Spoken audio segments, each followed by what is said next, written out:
আসসালামু আলাইকুম প্রিয় দর্শক, কাছে এবং দূরে দেশের যে প্রান্ত থেকেই দেখছেন ওয়েদার মেসেজের পক্ষ থেকে আজ ৬ জুন রোজ রবিবার নিম্নচাপ, মেঘবৃষ্টি, কালবৈশাখী ঝড়, বজ্রবৃষ্টি ও ঘূর্ণিঝড়ের আবহাওয়ার নতুন আপডেট নিয়ে। আজ বাংলাদেশে সারাদিন ও রাতের আবহাওয়া কোন কোন জেলায় কেমন থাকবে, আগামীকাল ৭ জুন রবিবার আবহাওয়া কেমন থাকতে পারে, সম্ভাব্য বিস্তারিত তথ্য আপনাদেরকে জানিয়ে দিব। তাই ভিডিওটি শুরু থেকে শেষ পর্যন্ত দেখবেন। আর আপনি আমাদের ভিডিওটি কোন জেলা থেকে দেখছেন, আপনার জেলার নামটি কমেন্টে জানাবেন। চলুন শুরু করা যাক আমাদের আজকের গুরুত্বপূর্ণ আবহাওয়ার খবর। প্রিয় দর্শক, ভিডিওর শুরুতে আমরা চলে এসেছি কৃত্রিম ভূ উপগ্রহ চিত্র ও রাডার অ্যানিমেশনে। রাডার অ্যানিমেশন থেকে দেখা যাচ্ছে আজ সকাল থেকেই দেশের আকাশে মেঘের আনাগোনা ছিল। ইতিমধ্যেই দেশের উত্তর পশ্চিম অঞ্চলে ব্যাপক পরিমাণের বজ্রসহ কালবৈশাখীর মেঘ দেখা যাচ্ছে। বিশেষ করে রাজশাহী, খুলনা বিভাগ ও রংপুর বিভাগের মধ্যে এই মুহূর্তে সবথেকে বেশি মেঘ রয়েছে। বজ্রবাহী শক্তিশালী কালবৈশাখীর মেঘ দেখা যাচ্ছে রাজশাহী বিভাগে ও খুলনা বিভাগের মধ্যে। খুলনা বিভাগের আকাশ পুরো মেঘে ছেয়ে গেছে। সেই সাথে এই মুহূর্তে সবথেকে বেশি পরিমাণের বজ্রসহ বৃষ্টি এবং মেঘ দেখা যাচ্ছে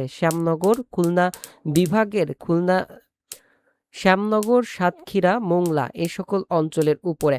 এছাড়া ভারতের পশ্চিমবঙ্গের কলকাতা, হালদিয়া, খগরপুর এই অঞ্চলের দিক থেকে মেঘটি আসছে। এই মেঘ পরবর্তীতে বরিশাল বিভাগ ও চট্টগ্রাম বিভাগের মধ্যে ব্যাপক পরিমাণের বৃষ্টি ও বজ্রবাহী বৃষ্টি নিয়ে যেতে পারে। এছাড়াও ইতিমধ্যে ঢাকা বিভাগের মানিকগঞ্জ, ফরিদপুর, ঢাকা, গাজীপুর, টাঙ্গাইল এ সকল অঞ্চলেও মেঘের আনাগোনা শুরু হয়ে গেছে। দুপুরের পরবর্তী সময় হতে ঢাকা, পরবর্তীতে রংপুর, ময়মনসিংহ বিভাগের মধ্যে বিক্ষিপ্তভাবে বজ্রসহ শক্তিশালী কালবৈশাখী ঝড় বয়ে যাওয়ার সম্ভাবনা রয়েছে। সেই সাথে দমকা ঝড়ো হাওয়া ও বজ্রবৃষ্টি রয়েছে। এদিকে কক্সবাজার সহ চট্টগ্রাম বিভাগের মধ্যেও আমরা দেখতে পাচ্ছি মেঘের আনাগোনা শুরু হয়েছে। এই মেঘ দুপুর থেকে শুরু করে রাতের মধ্যে বিক্ষিপ্তভাবে চট্টগ্রাম বিভাগের অধিকাংশ অঞ্চলের উপর দিয়ে বজ্রসহ বৃষ্টি বয়ে নিয়ে যাবে। এছাড়া খুলনা বিভাগের চুয়াডাঙ্গা সহ মেহেরপুর এই সকল অঞ্চলে ইতিমধ্যে বৃষ্টি শুরু হয়েছে। এছাড়া মেঘের আনাগোনা দেখা যাচ্ছে মাগুরা, ঝিনাইদহ, যশোর। খুলনা বিভাগের প্রায় প্রত্যেকটি অঞ্চলে দুপুর থেকে শুরু করে রাতের মধ্যে বিক্ষিপ্তভাবে বজ্রসহ কালবৈশাখী ঝড় এবং বৃষ্টি বয়ে যাওয়ার সম্ভাবনা রয়েছে। রাজশাহী বিভাগেরও প্রায় প্রত্যেকটি জেলার উপর দিয়ে বৃষ্টি বয়ে যেতে পারে। রংপুর বিভাগের আকাশ ঘন কালো মেঘে ছেয়ে গেছে।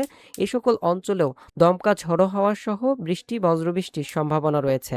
প্রিয় দর্শক, এমন পরিস্থিতিতে আমরা সরাসরি চলে যাচ্ছি আগামীকাল রবিবারের আবহাওয়ার পূর্বাভাসে। দেখা যাচ্ছে আজ শনিবার মধ্যরাতের পরবর্তী সময় হতেই দেশের মধ্যে মেঘের আনাগোনা শুরু হবে এবং রবিবার সকাল থেকেই আমরা দেখতে পাচ্ছি দেশের মধ্যে ব্যাপক বজ্রসহ বৃষ্টিপাতের সম্ভাবনা রয়েছে। দেশের প্রায় প্রত্যেকটি অঞ্চলের উপর দিয়ে এই দিন বজ্রসহ বৃষ্টি অতিক্রমের সম্ভাবনা লক্ষ্য করা যাচ্ছে। প্রিয় দর্শক, গত বৃহস্পতিবার রাত থেকেই দেশে বৃষ্টি শুরু হয়েছে। এই বৃষ্টি চলমান থাকতে পারে পরবর্তী প্রায় ৭ দিন পর্যন্ত। এতে করে প্রায় দেশের প্রত্যেকটি অঞ্চলের উপর দিয়ে দফায় দফায় বিক্ষিপ্তভাবে বজ্রসহ বৃষ্টি প্রতিদিন বয়ে যাওয়ার সম্ভাবনা রয়েছে। এর মধ্যে দেখা যাচ্ছে রবিবার দেশের রাজশাহী, রংপুর, ঢাকা, খুলনা বিভাগের প্রায় অধিকাংশ অঞ্চলেই বজ্রসহ বৃষ্টি রয়েছে। এছাড়া সিলেট, চট্টগ্রাম, বরিশাল, ময়মনসিংহ বিভাগের মধ্যে বিক্ষিপ্তভাবে বজ্রসহ বৃষ্টি হওয়ার সম্ভাবনা রয়েছে। প্রিয় দর্শক, এমন পরিস্থিতিতে তাপমাত্রা দেশে অনেকটাই কমে আসতে পারে। এতে স্বস্তিদায়ক আবহাওয়া তৈরি হতে পারে।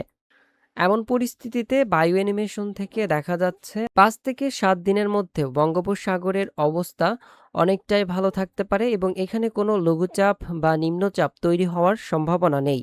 প্রিয় দর্শক, এই ছিল আমাদের আজকের গুরুত্বপূর্ণ আবহাওয়ার খবর। আসসালামু আলাইকুম, জাযাকাল্লাহু খায়রান।